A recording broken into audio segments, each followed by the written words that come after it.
Hi, I'm Laureline. My sister spit in my soup ate a celebration for our mother's recovery. I didn't scream. I didn't make a scene. I just switched the bowls. She ended up in the ER that night. But that wasn't the real betrayal. The real betrayal was years of being erased from family photos, menus, memories. They said I was too sensitive, said I was imagining things, until the cameras proved otherwise. Have you ever realized your family was rewriting history without you in it? What would you do if the people who were supposed to love you made you invisible? I showed up late on purpose. Not late enough to raise eyebrows, just enough to keep them from focusing on me. The valet barely looked at me as I stepped out of my car. Inside the restaurant, the lighting was warm, golden, curated for Instagram memories and fabricated laughter. A boutique French spot nestled along the edge of Santa Rosa's more polished neighborhoods, Celine's kind of place.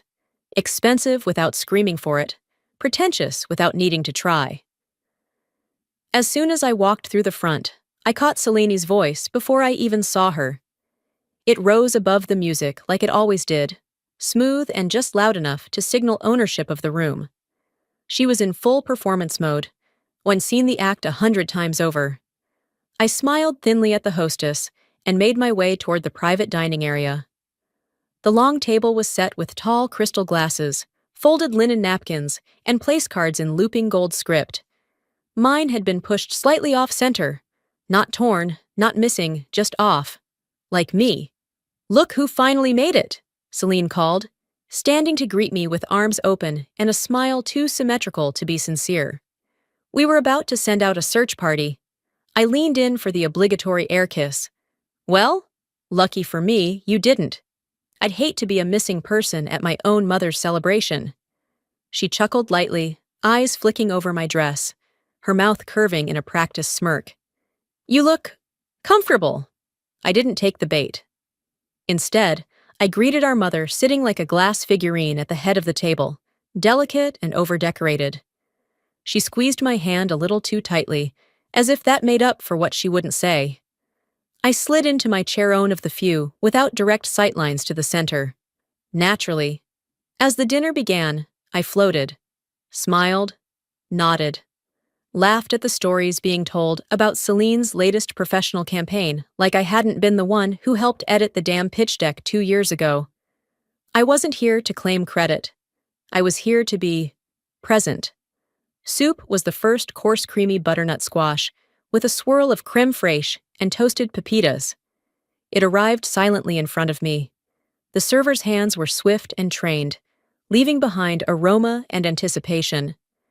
I excused myself to the restroom, needed a break from the soft buzz of social performance, from the corners of the room, from the way my mother kept adjusting her pearls every time someone praised Celine. When I returned, something subtle off-caught my eye. A shift in posture, a quietness in Celine's grin. She leaned forward, her hand barely brushing the rim of my soup bowl. Her lips moved. Then it happened. A quick, deliberate motion, so slight it could have been missed, if not for the mirror behind the wine chiller reflecting everything. Celine spit into my soup. It wasn't a joke. It wasn't a slip. It was a statement. She didn't know I saw. I stood there for a second, hands at my sides, stomach turning not because of the soup. Because of the history behind that spit. Because of every eye roll, every undermining comment, every story she retold where I was the punchline. Because of every time she told someone, "Laureline? Oh, she's just around." I walked back to the table like nothing had happened, took my seat, smiled as a guest complimented the flower arrangements. And then, without pause, I reached forward and switched our bowls. She was too caught up laughing at her own joke to notice. I didn't eat. She did. Her spoon dipped, swirled, lifted. Her smile was radiant as she savored her sabotage, unaware that the joke, this time, wasn't mine. I stared at my untouched bowl, letting the silence fill me. Not the room's silence mine. The kind that held decades. The time she told my high school boyfriend I cheated on him, he left me for her. The way she accidentally stole my graduation speech by getting a nosebleed during my turn. The time she RSVP'd for both of us to a cousin's wedding, but forgot to give me the invite. I'd swallowed every slight. Let her take center stage. Let her write the family's narrative with my name left out of the cast list. But not tonight. I wasn't going to flip the table. I wasn't going to scream. That's not the kind of woman I am.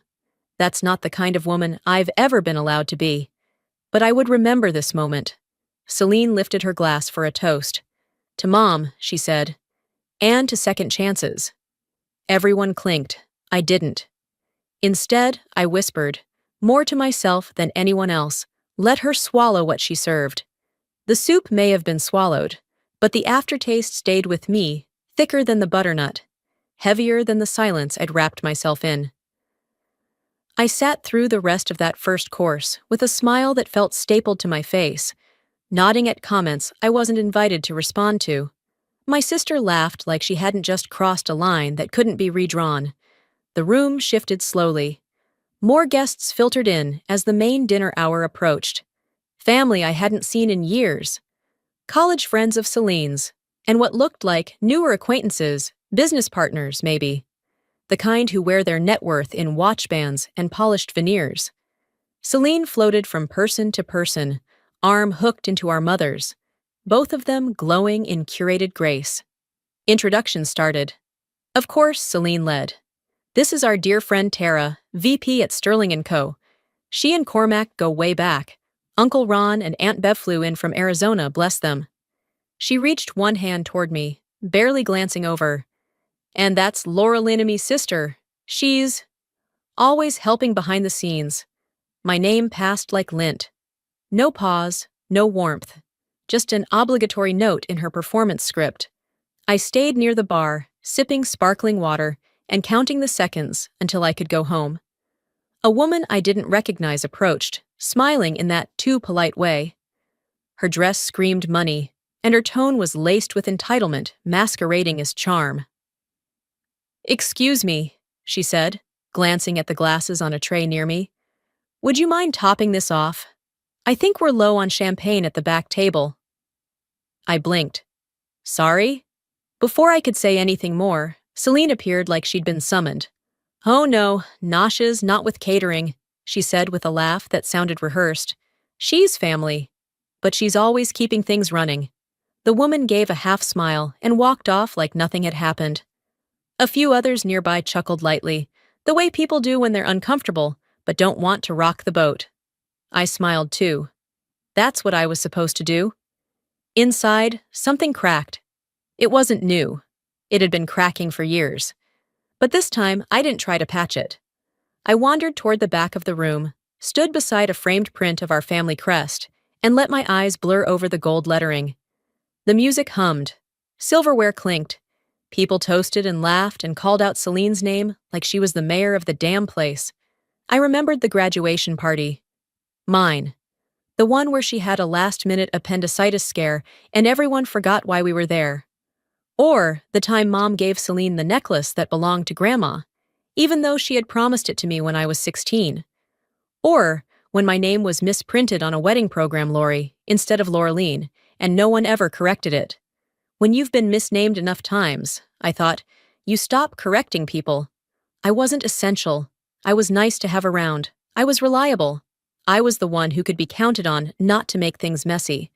I turned and saw Veda, my daughter, standing at the far end of the room with a plate of fruit in one hand, quietly watching.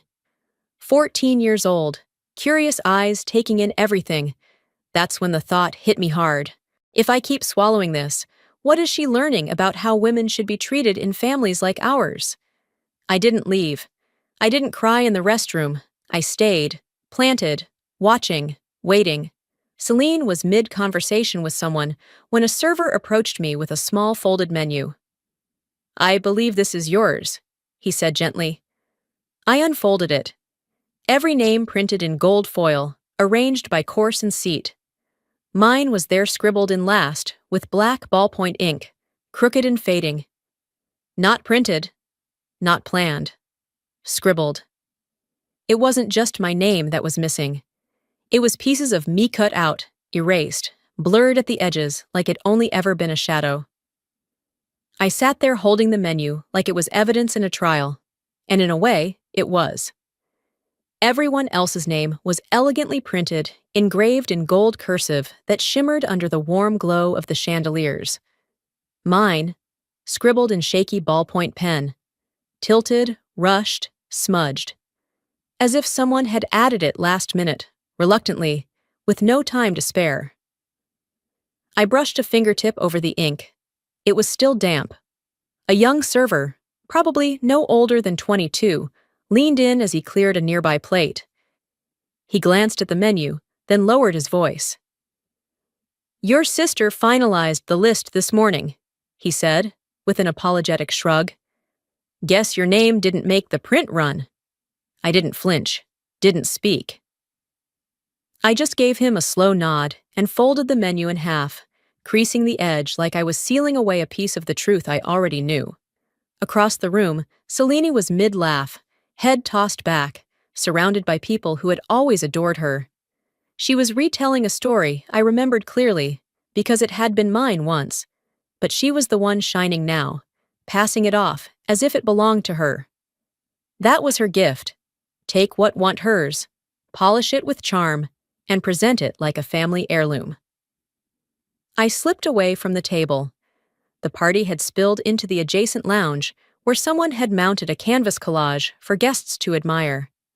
A sweeping title scrolled across the top in fancy script. Legacy, a decade of love. At first, I kept my distance. Then I felt myself drawn in, one hesitant step after another. I scanned the photo snapshots from birthdays, holidays, graduations, and backyard barbecues. All familiar, all real. But I wasn't in them, or rather, I was barely. A blurry silhouette in the background here, the back of my head there. One frame showed me setting up chairs while Selene posed front and center, beaming with a wine glass raised like a trophy. I stared at that one the longest. A cousin drifted up beside me, holding a mimosa. She squinted at the collage. "Were you not at the 2016 reunion?" "I think that's the only one you're missing from." "I was there," I said softly. She blinked. "Oh, maybe you just didn't get in any pictures." "No, I took the pictures." I stepped back, the collage warping before my eyes. It no longer felt like family history, it felt like a stage play, a curated narrative where the spotlight had always been pre-assigned. And I was the lighting crew, never meant to be seen. There was a time, not too long ago, when I would have laughed it off, tossed out some line about being camera shy or better behind the scenes. But the ache in my chest said otherwise. These weren't simple oversights. These were choices. Repeated, deliberate choices. And the most painful part? I had let them happen. I looked around the room. These were people I'd known my whole life. People I'd driven to the hospital, helped move apartments, covered bills for. They were sipping champagne, complimenting the decor, enjoying the food, every bit of which I had quietly helped coordinate and fund. But no one mentioned that. No one even glanced in my direction. They remembered Selena's speech, her dress, her curated smile. And once again, I stood there, present in body, invisible in every other way. A ghost with a pulse. I returned to my seat, but something in me had shifted. I pulled out my phone and opened a message to Veda, my mentee, who'd been struggling with a toxic work situation. "Don't let anyone shrink you into a supporting role in your own life," I wrote. "Not your boss, not your friends, and especially not your family." I hovered for a moment. Then I hit send. When I looked up, Selene was walking toward me, phone in hand, smile wide, too wide, the kind of smile that wasn't meant for me but for the audience watching. "Ready for group photos?" she called out, her voice bright and loud enough to draw attention. "Let's make sure everyone's in this time." Everyone. Her eyes didn't meet mine, but her message did. And this time, I didn't smile back. Some of us had already learned how to stay out of frame. I stood back, arms loosely crossed, as Selene posed dead center in every photo. She shifted slightly with each click, changing angles like she was prepping for a magazine spread. No one seemed to notice I wasn't in the shot. No one asked. I wasn't angry yet. Just removed. Detached. The way someone becomes after 100 cuts too small for anyone else to see. Dessert was being cleared when it happened. One moment, Celine was smiling. The next, she stumbled forward, her wineglass shattering against the floor. Her body hit the ground like a sack of porcelain. A murmur surged through the room, followed by gasps and chairs scraping back. Cormac reached her first, crouched low, calling her name in a voice that tried hard to sound calm but cracked at the edges. People hovered. Waitstaff radioed for assistance. I stayed still. And then it started, the whispers. Is she allergic to something? Did she eat anything unusual? Someone else, quieter, leaned in to a neighbor. I saw her switch bowls during the soup course. That got everyone's attention. I turned my head slowly. That's all it took. One glance from me, and suddenly every eye was asking the same silent question. A few minutes later, I was asked, more like nudged into a hallway behind the main dining room. Irene stood there with that pressed lip smile she used when she wanted something unpleasant to pass without incident. Beside her, two aunts, whose names I barely used anymore. And Cormac, arms folded, eyes avoiding mine. You were sitting next to her, one aunt said, voice syrupy. We just want to be sure everything's okay. Cormac added, Did anything happen during dinner? Any chance she was stressed? You know how she internalizes things. I looked at each of them, one by one. Their expressions were painted concern. But I've lived too long not to recognize performance when I see it. I swapped our bowls, I said, calm as glass. Because she spit in mine. No one spoke. Irene blinked. What do you mean? She leaned over and spit into my soup when she thought I wasn't looking. So I switched the bowls. That doesn't sound like Celine, one of the aunts muttered, as if that meant anything. She didn't know I saw her, I continued. But I did, in the wine chiller's reflection. And I didn't feel like eating whatever she thought I deserved. Cormac shifted his weight, suddenly very interested in the tile floor. Irene opened her mouth, but I raised my hand slightly. Don't explain it away. Don't tell me she was under pressure or trying to be funny. She did it because she could. Because she's always been able to. I'm sure there's a misunderstanding, Irene said. Too quick, too polished. I tilted my head. Do you think I'm lying? No, she said slowly. But it just doesn't make sense. It never has, I replied. But I'm done making room for it. The silence was thicker now, not awkward exposed. I won't apologize, I said evenly, for refusing to eat her cruelty. It was the first time it said something like that and not second-guessed it. I didn't care how it sounded. I didn't care if it made anyone uncomfortable. For the first time, I didn't need them to believe me. I believed myself. I turned and walked back toward the dining room, passing the stunned faces of guests who had heard only pieces and filled in the rest. The music had stopped. Forks rested untouched. People stared as I re-entered, not dramatically, just present. Let them watch. But they weren't the only ones watching that night. Veda had been standing by the far window when I returned to the dining room, her small frame almost hidden behind a curtain. She didn't ask questions. She didn't need to. Her eyes told me everything she saw me, fully. And for the first time, that was enough. The room never truly recovered from my confession. Conversations quieted, glances sharpened, but no one dared bring it up again, not openly. Even Cormac couldn't meet my gaze. Celine, of course, was escorted out by staff and an ambulance within minutes. She wasn't unconscious, just overwhelmed. Or so they said. It didn't matter. Back in the hallway, I felt a shadow fall beside me. Irene. She said nothing at first, just stood there, arms crossed as if shielding herself from a wind that never blew. After a moment, she sighed. You've always been so sensitive. I didn't respond. There was no point. I waited for an apology, for a flicker of recognition. But all I got was a mother trying to patch over a crack in the drywall with duct tape. Later that evening, I found myself sitting near the nurse's station at the hospital, a paper cup of lukewarm coffee in hand. I heard my mother's voice echo from down the hall as she spoke to a nurse behind the check-in counter. "She's Selena's sister," the nurse said, pointing my way. "Next of kin?" Irene hesitated. "Selene is the oldest. And the other daughter, oh, Laura?" My name caught in her throat like an afterthought. "Laureline?" I corrected softly. The nurse nodded with a gentle smile. My mother didn't flinch. She just turned away. We returned home just before midnight. Veda went upstairs without a word, her face tired in a way that felt too old for 14.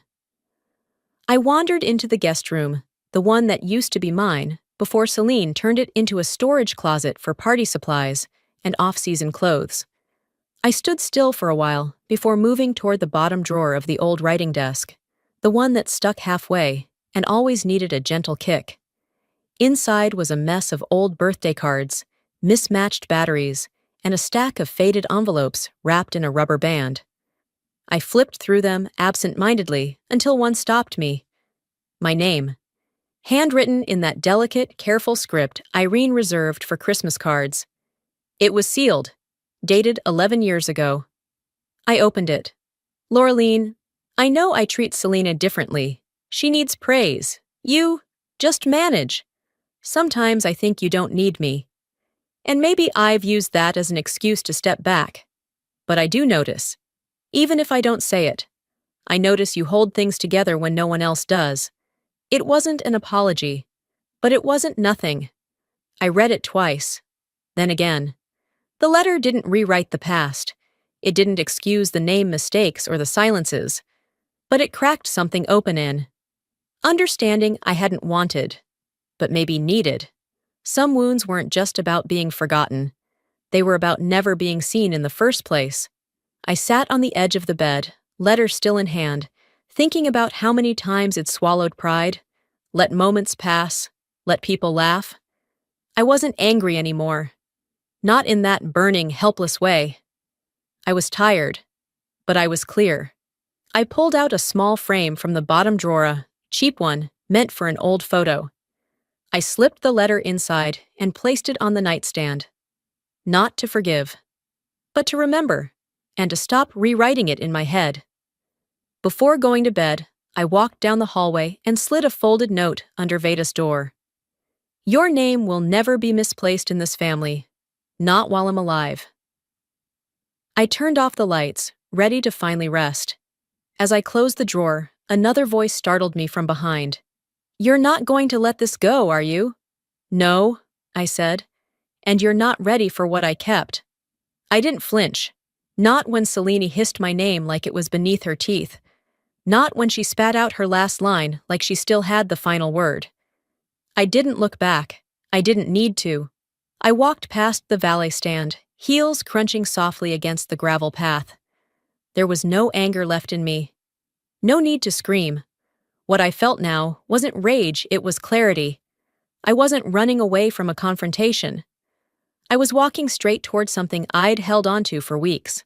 Something precise. Something undeniable. Proof. The night air was cool against my skin as I slid into my car and started the engine. I drove back across town, my hands steady on the wheel, headlights slicing through the quiet. The restaurant parking lot was almost empty by then, the party long over, but I could see a few staff cleaning up through the windows. The manager, a man named Theo, was behind the bar, stacking glasses. He looked up as I walked in. "Miss? I need 5 minutes. Alone, if possible." He hesitated, uncertain. "Is something wrong?" "Depends," I said. "Do you still keep surveillance footage from the dining room?" He straightened. "There's one camera, above the wine display." "Why?"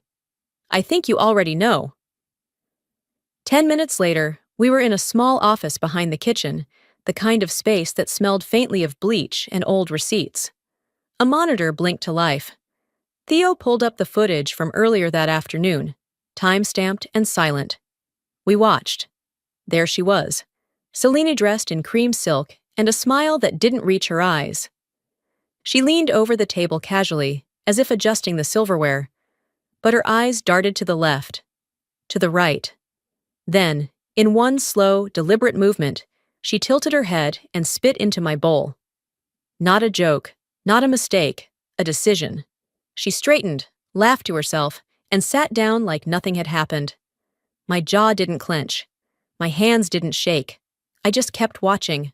Another angle showed her waving to the waiter. She pointed to her head, mimed a quick motion with her fingers, as if something had slipped her mind. The waiter nodded. A few minutes later, he returned with a different bowl. Slightly lighter broth, different garnish. Her soup. 2 bowls, 1 message. She knew exactly what she was doing, and exactly which one was meant for me. I turned to Theo. "Can I get a copy?"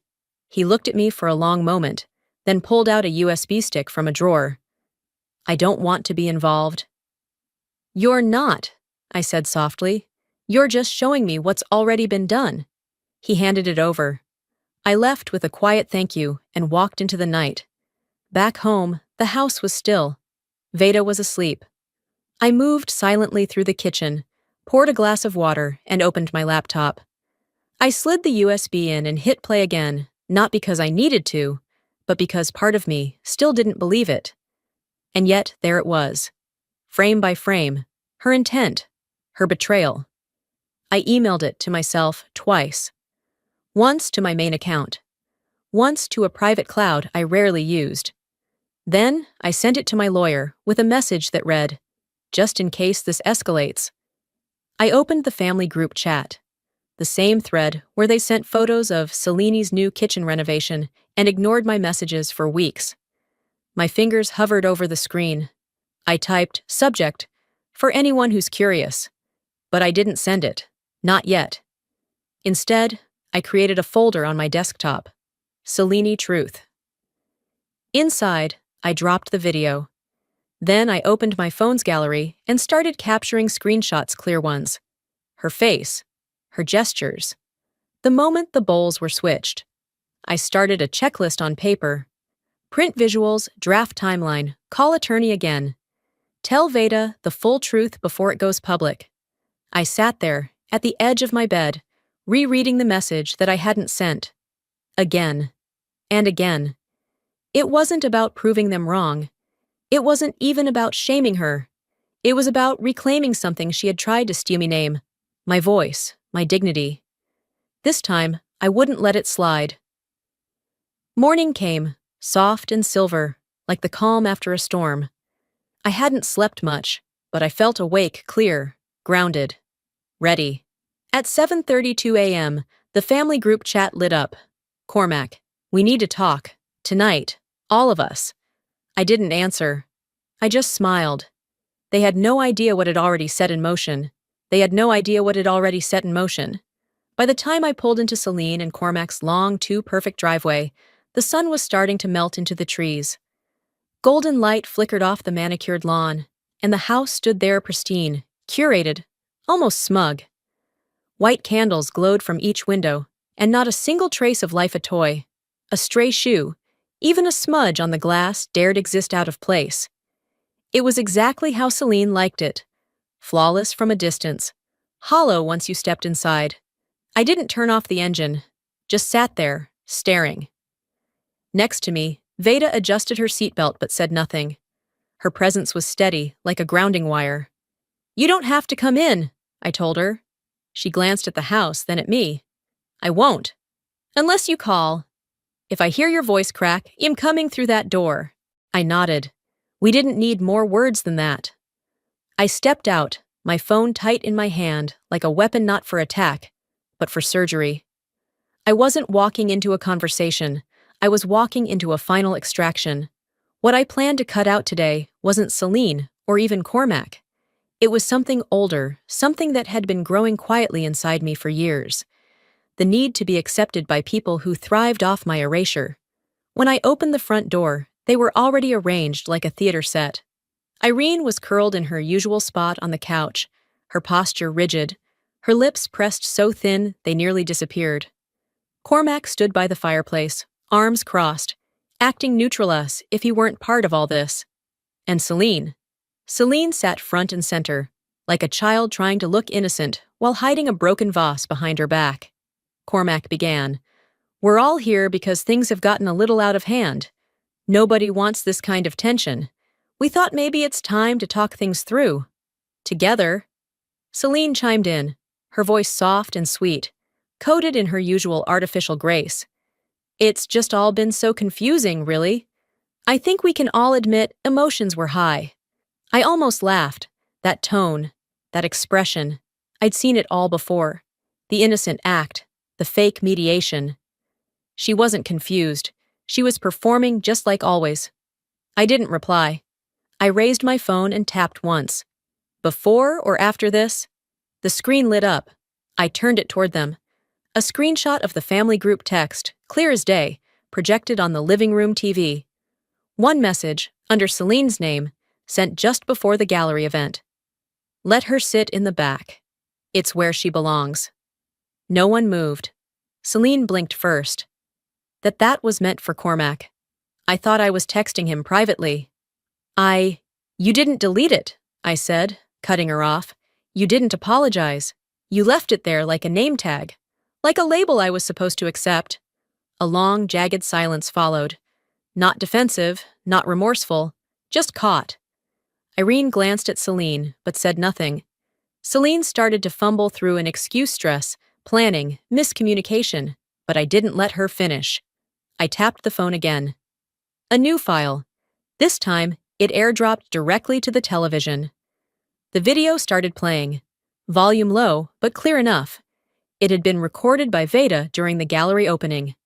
Celine, standing near the bar, leaned in toward a server and said, "Don't let her drink. She'll embarrass us again." The words landed like a slap, but it wasn't just the words. It was her expression. That small, smug smirk, the tone of superiority. Gasps rippled from the hallway. One cousin, who had apparently come late and stayed quiet in the corner, stood up and left without a word. Cormac's jaw tensed. Irene didn't blink, but her face shifted ever so slightly. She hadn't believed I had proof. Now she did. I stepped forward. Calm, measured. I didn't come here to argue. I came to end the pretending. I've been called dramatic, difficult, too sensitive, when really, I've just been too quiet for too long. Celine's eyes glistened. She opened her mouth, likely to cry on cue. But no one moved to console her. Not this time. Cormac finally spoke, more to the room than to me. This could have consequences. I turned to him. For whom? The one who lies and excludes, or the one who finally stops accepting it? He had no answer. I faced Irene. My mother. My mother, who once told me I was her anchor, then watched while I was shoved off the boat. She didn't look away, but she didn't defend me either. I'm done keeping the peace, I said. Not if it means swallowing poison. I turned toward the door. That's when Selena broke. Her voice rose, sharp and cracking. You think this is over? I stopped.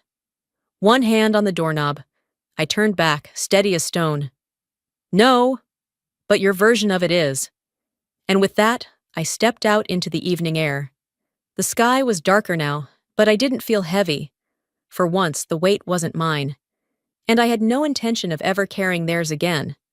Some endings don't need an invitation. They just need a witness. I wasn't planning to go to the dinner. Not at first. But after I sent the message to the family group thread with everything, every receipt, every buried truth I'd quietly collected, something in me shifted. The thread lit up within 30 minutes. Reactions poured in like nervous weather. A thumbs up from my aunt, a heart from my cousin. A shocked face from someone I didn't even know still had me on notifications. But what stood out the most was the silence. No one defended Celine, not even my mother. And that silence? It didn't hurt for once. It landed like a long-awaited breath, like someone had opened a window in a house that'd gone stale with secrets. Still, I got in the car. Still, I went, not for closure. Closure is a myth people chase when they want neat endings.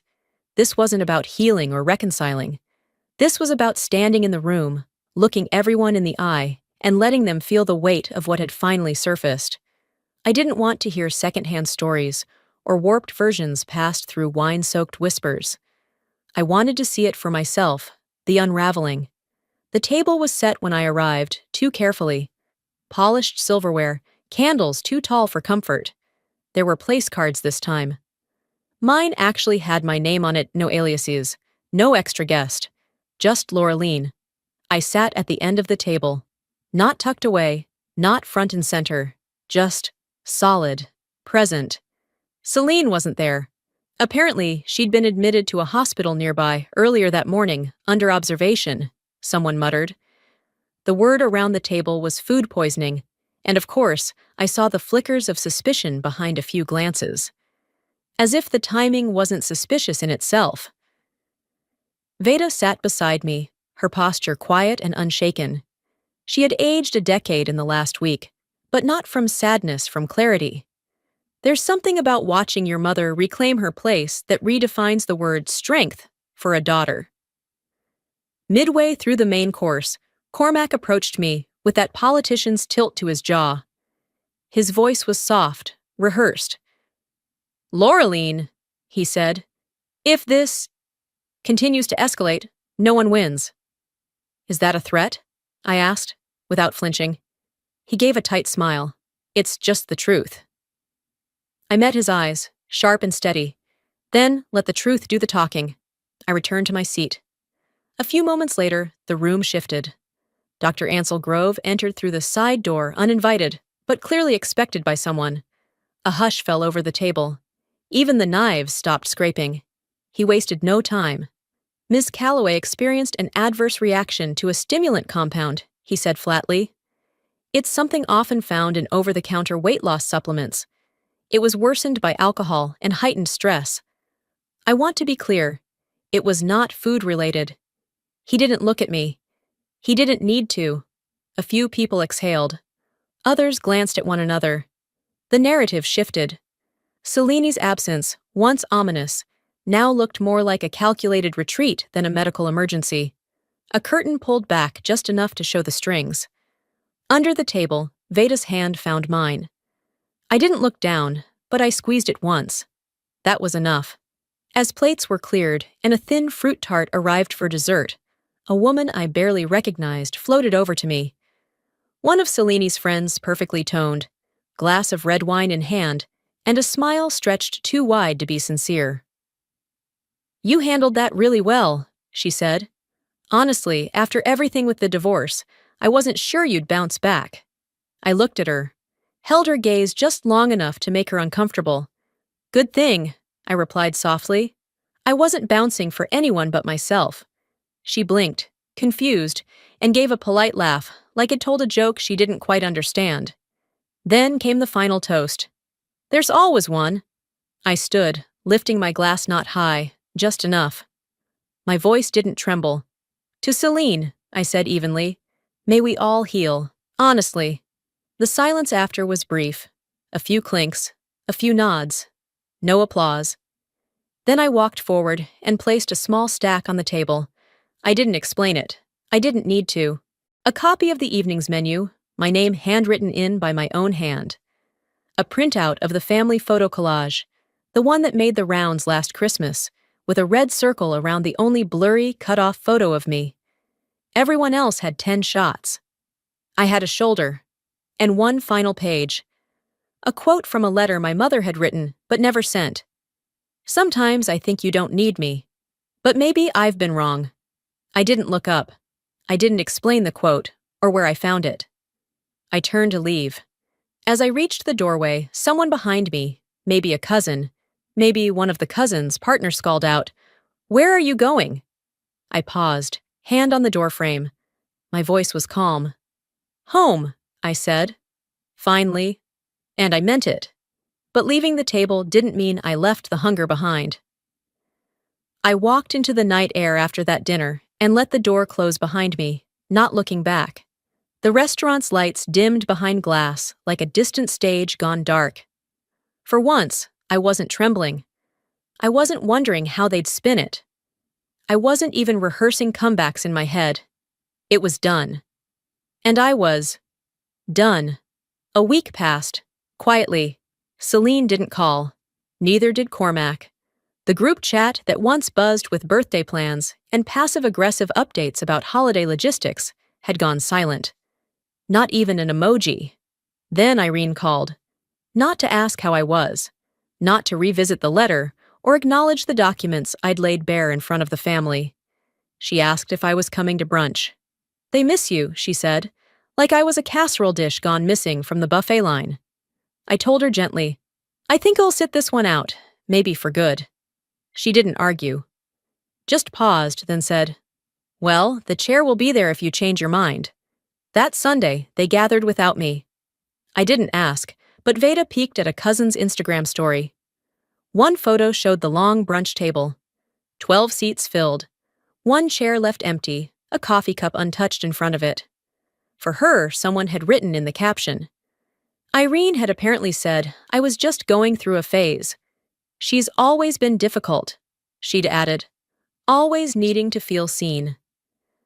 No one noticed it was the same chair that used to have Celine's gold nameplate, the same one I was never invited to sit in. Days later, Celine posted a throwback on social media, an old photo from a Christmas party a decade ago. She captioned it, "Remember when I saved Christmas dinner with that last-minute dessert?" I stared at the screen. That dessert was mine. I had made it from scratch when the store bought one she'd promised to bring thawed into mush in the trunk of her car. No one thanked me that night, just compliments for Celine for thinking ahead. Even now, the truth was a photo edited after the moment had passed. I didn't comment, didn't correct her. I just shut my phone off and took a walk with Veda along the trail by the bay. She kicked pebbles with the toes of her sneakers while I breathed in the salt and wind. "You okay?" she asked after a while. I looked down at her. "Being remembered isn't the same as being known," I said. "You deserve both." She didn't reply. Just reached for my hand and held it without squeezing. That evening, Celine received notice of an internal ethics review at her PR firm. I wasn't told directly, but word got around. Someone had submitted clips and edited footage, screenshots, witness statements. There were no lawsuits, no public takedown, but there were whispers, meetings she was left out of, invitations that stopped arriving, distance, soft and slow. She'd always valued image. It was strange to watch her become invisible on her own stage. At a writing group session I joined at the library, the topic of the week was unsent truths. Everyone brought letters they never mailed. I brought Minimi Mother's, the one that had gathered dust in the drawer for over a decade. I didn't read it aloud. I just held it while others shared theirs. Afterward, I tucked it back into my bag and made a copy. Some wounds don't close with time. They close when we stop hoping they never opened. Sometimes, the deepest healing doesn't come from being right. It comes from finally being heard. I spent years staying quiet, thinking silence made me strong. But silence doesn't protect you, it erases you. And if there's one thing I've learned, it's this. Speak your truth before someone else rewrites it for you. If you've ever felt like the invisible one in your own family, I hope this story reminds you that your voice matters, that your name matters, and most of all, that you don't have to earn your place at a table built with your hands. Let me ask you, have you ever been treated like a background character in your own story? If so, how did you reclaim your voice? Share with me in the comments. Let's talk about it. If this video touched your heart, leave it in the comments or tell me where you're watching from. And if it didn't, let me know why. I welcome every honest opinion. Don't forget to subscribe to this channel for more true stories that go beyond the surface. Your support helps these voices be heard.